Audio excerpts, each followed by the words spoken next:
السلام عليكم. النهارده هنعمل مخلل الليفت، وهنعمله هقول لكم على سر اللون وسر القرشه اللي هي القرمشه اللي بتبقى فيه، وسر الملح المظبوط. كل حاجه هقولها لكم في الفيديو ده، وسر الحمار اللي انتم شايفينه ده، وازاي يحمر بسرعه، وازاي الليفت ما يسودش منك. اول حاجه كده بنجيب الليفت سواء كبير او صغير مش هتفرق، بس اهم حاجه نجيب الليفتايه اللي يكون لونها مش غامق قوي قوي. هي على فكره الليفت لونه فاتح عن كده، بس يعني الكاميرا هي اللي ظالمه شكله خالص. زائد كمان الليفت لازم يكون يا جماعة يكون طري، ما يكونش ناشف قوي. اللفتاية اللي بتكون ناشفة قوي دي بتكون بيتقال عليها لفتاية يعني ايه شيخة، بمعنى ان هي ما بتبقاش حلوة في التخليل. تمام. احنا بنقطع اللفت اول حاجة قطع متساوية قد بعضها، علشان لو قطعناه قطع صغيرة وقطع كبيرة ممكن اللفت الصغير ينعم مننا ويبوظ. تمام. هنقطعه التقطيعة اللي تعجبنا، بس اهم حاجة ما نرققش قوي تقطيعة اللفت. تاني حاجة طبعا احنا اول حاجة خالص بنشيل منه الاعواد بتاعته. على فكرة انتوا ممكن تخللوا الاعواد بتاعته، تغسلوها كويس وتقطعوها. تاني حاجة بقى الراس بتاعة الليفت لازم نقشرها كده من فوق كويس، ولو فيها اي حاجة نشيلها. وزي ما قلت لكم بنقطعها قطع متساوية. تمام. ده بالنسبة للتقطيع.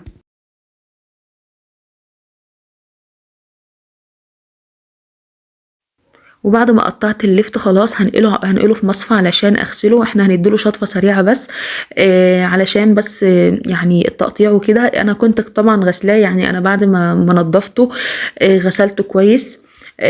بعد كده بقى يا جماعة هنحطه في طبق، طبعا طبق واسع. الخطوة دي مهمة جدا.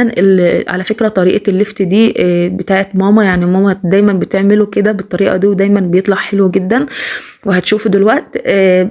بحط طبعا من معلقتين ل3 معالق من الملح الخشن. طبعا بنلف اللفت كويس وبنسيبه مدة ساعتين.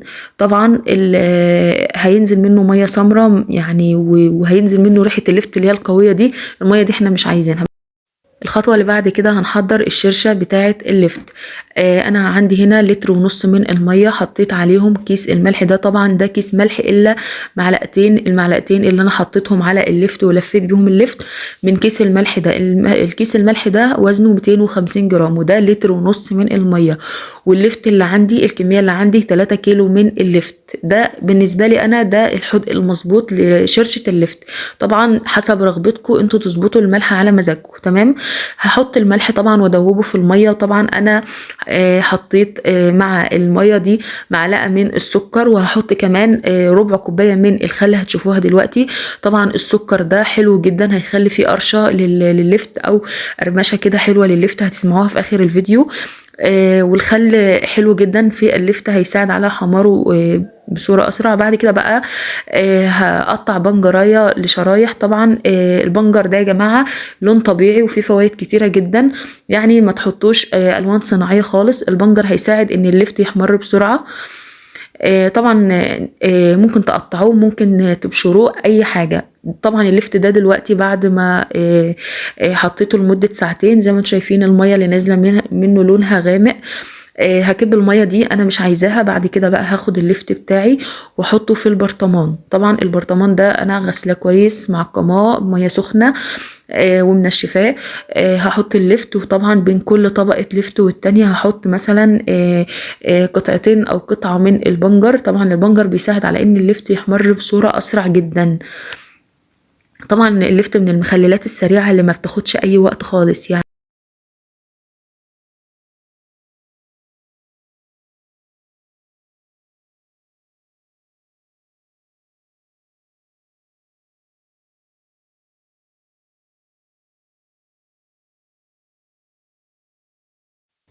هنا بقى خلاص بعد ما رصيت اللفت بتاعي ورصيت البنجر معاه في البرطمان، هبدأ ان انا احط عليه الشرشة بتاعتي. طبعا يا جماعة انا عارفة مقدار البرطمان ومقدار الشرشة، فيعني انا محددة المعيار لان انا كنت عاملاه من قبل كده يعني. هحط بقى بقية الشرشة. طبعا هنحط لها زي ما احنا اتفقنا، هحط لها ربع كوباية من الخل.